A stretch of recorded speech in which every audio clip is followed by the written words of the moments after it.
Continue. There we go. So yes, like I was saying, very few trebs out for Slam at the moment, and that's going to be very difficult to defend castles from, especially when all of these castles are up on a hill for Mr. Yo. And yeah, just checking this OBS quickly. OBS is a pain in the ass sometimes. It really doesn't want to work a lot of the time, which is a shame. But hey ho, what can you do? Berserks coming out for Slam. Interesting decision. Berserks not that amazing. I mean, they're okay. They're a decent infantry unit, but they're very situational. And in this situation, I don't think they're going to be that useful. 2 single Berserks will not do a whole lot of damage. But still, Slam with a huge advantage at the moment. He's taking a good amount of map control. He's preventing Mr. Yo from spreading too far in the north. Now, Mr. Yo, of course, did defend that one quite nicely. He lost one town centre, but he kept his castles up. He got those trebs out, and he defended that one with all his might, because he knows that if he lost those castles there, if he lost this area, it would be game over. His wood now down to the last tree. There's 2 more trees left, in fact, but that's it. And after they're gone, Mr. Yo is relying entirely on this over here. So, Slam at the moment, we'll have a quick look. 36 military to the military of, well, 19 military of Yo. It's quite a big difference there. Kills to losses is fairly even, actually. Slam's got 131 kills and only 122 losses. So, there's only about 9 difference, which is very few indeed. But the score is way, way in favor of Slam here. And that's because he has a higher military, and he has a lot more eco as well, I think. Yeah, 132 villager population for Slam, compared to the 70 of Yo. And there's his fishing ships on the right, moving up to take all the extra fish that he can. And Slam could just make military for days at this rate. His economy soon is going to just be pumping out, well, he'll be able to pump out tons more units very soon. Once he gets pop capped, I'd be surprised if he falls below that much more, because he's got a ton of resources coming in all the time. He's also taking the stone on the right here to try and get some more castles up, and he's switching into Berserk production, which is very interesting. He's even done the Elite Berserk upgrade, which definitely cost him quite a bit of food, and he's gonna have to take these trebs down quickly, because this castle is falling way too fast. I mean, that one more volley and these guys are gone. I think this Berserk investment from Slam is risky. 5 elite berserks. That's all he managed to get out from that castle before it went down. Treb's too strong, man. Too strong. They are really powerful. But anyway, Slam is going to build behind this, but he is the one losing ground, simply because there's trebs here, and simply because the galleons are behind them. Slam needs to move his galleons up, and he's mobilized these guys, and he needs to take down the galleons that are here, so that Mr. Yo is unable to keep moving these trebs along and taking down all of his military buildings, and taking down the rest of his eco, in fact.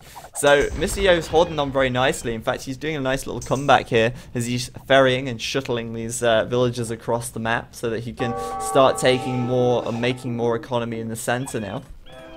For Slam, though, I can say his economy is still good. He's still got double the villager population of Mr. Yo, so I mean, there's no shortage of villagers anywhere. Just look at these farms, for instance. But he is struggling a little bit on the military production, it seems. At the moment, his docks are all idle, and he's just making a ton of arbalest, and he's trying to get some elite berserks out where he can as well. As well as that, he's doing, well, he's got 1 capped ram.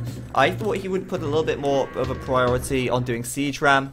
He's doing siege ram. It's on 70% of the way up now, and that's really not bad, to be honest with you. Siege ram's going to be a real deal breaker here, because we've seen Yo already starting to make quite a few skirms. He's even making some arbalest of his own, and the rams are going to be a real important part of that army once that he gets that composition together. So let's speed things up slightly here, as we've got a little bit of, not a stalemate, but a little bit of a waiting period while these guys build up their armies. And Slam now population blocked, and he's making a move. He's not taking any breaks, really. He's not wasting any time. That's what I'm trying to say. Ram's going in first. This should be interesting. We've got elite berserks on the right side, which is, like I said, an interesting choice.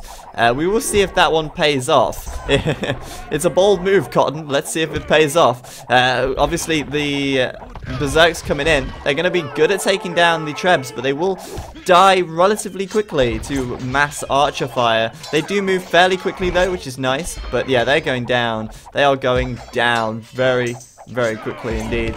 Getting taken down by these arbs here, but they are going to be useful for taking down the trebs, and a little bit of a distraction at the back, doing good. In fact, you know what? They are not doing that badly at all. Of course, once the galleons come into play, they're going to go down quickly, but they're doing their job. They're taking down the siege, and that's the entire purpose of the berserks, I feel, at this situation.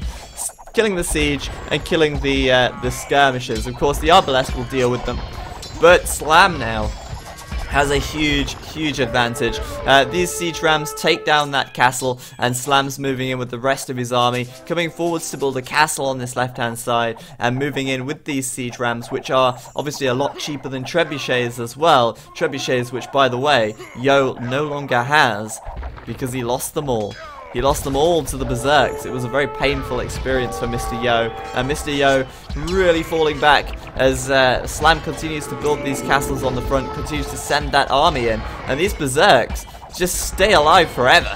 I mean, they have a lot of health. 72 is decent, but it's the armor as well. You know, 5 melee armor, 5 pierce armor. It's a good amount of armor to have on these guys, and that really negates a lot of this damage. Especially from the skirmishers, From the arbalest, they're still doing a decent amount of damage, but there's not a huge mass of them here. And I think these berserks are really doing justice at the moment as they slice a lot of heads off. It's fantastic stuff. And there's the GG from Mr. Yo. Wow. I honestly didn't expect Mr. Yo to go down like that.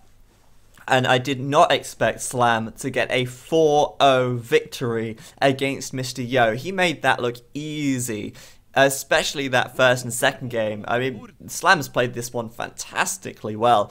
And like I say, after the way that Yo played against Bad Geofro, after the way that Yo has been playing in general recently, I would not have expected a 4-0 victory for Slam, and that is fantastic stuff indeed. Very well played by him, and quite an interesting migration game as well. A lot of action there, and a nice little defense from Mr. Yo, but overall it just was not enough, and the economy for Slam was more than large enough to keep himself ticking over and keep that military production going. So there you go.